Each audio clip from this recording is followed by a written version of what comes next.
બાપુ સમજવા જેવા શબ્દો છે। એક ગામની અંદર બે ભાઈઓ રહેતા હતા।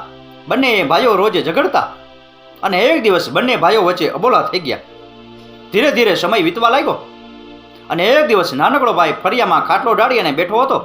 ત્યારે એના પાડોશી આવીને કહ્યું કે તમારા મોટા ભાઈની જમીન વેચાવાની છે।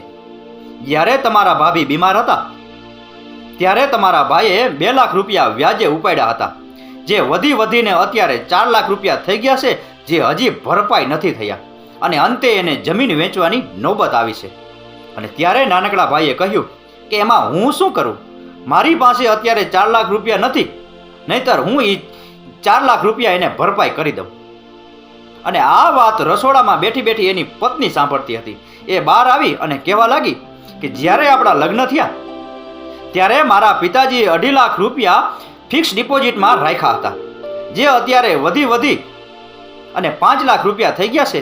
એમાંથી તમે 4 લાખ રૂપિયા ઉપાડી અને મોટા ભાઈને આપી આવો, જેથી કરી અને એની જમીન વેચાતા અટકી જાય, આપણા પરિવારની અને બાપ દાદાની આબરૂ જતા બચી જાય। નાનકડો ભાઈ 4 લાખ રૂપિયા લઈ મોટા ભાઈને ઘરે ગયો। મોટો ભાઈ અને એની ભાભી લમણે હાથ દઈને બેઠા હતા। શું કરવું શું ના કરવું એને કંઈ સૂચતું નહોતું।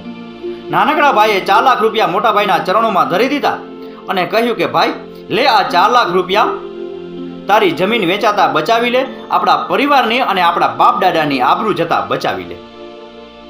નાનકડા ભાઈનો આવો ઉદાર વ્યવહાર જોઈ અને મોટા ભાઈની આંખોમાં દળદળ આહુડા ચાલુ થઈ ગયા અને રડતા રડતા નાનકડા ભાઈને ભેટી પડ્યો।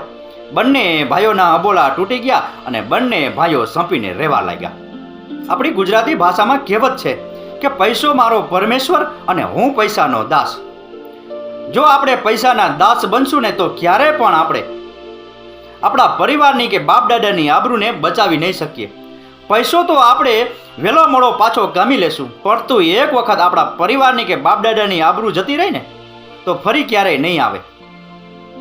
એટલે હંમેશા પૈસાની સાથે સાથે પરિવારની અને બાપ દાદાની આબરૂનો પણ ખ્યાલ કરજો, તો ખાલી પડેલી જિંદગીમાં અનેક રંગો ભરાઈ જશે। રાકેશ ગીરીના આ શબ્દો સમજાઈને વંદન। આપનો દિવસ શુભ રહે। મહાદેવ હર।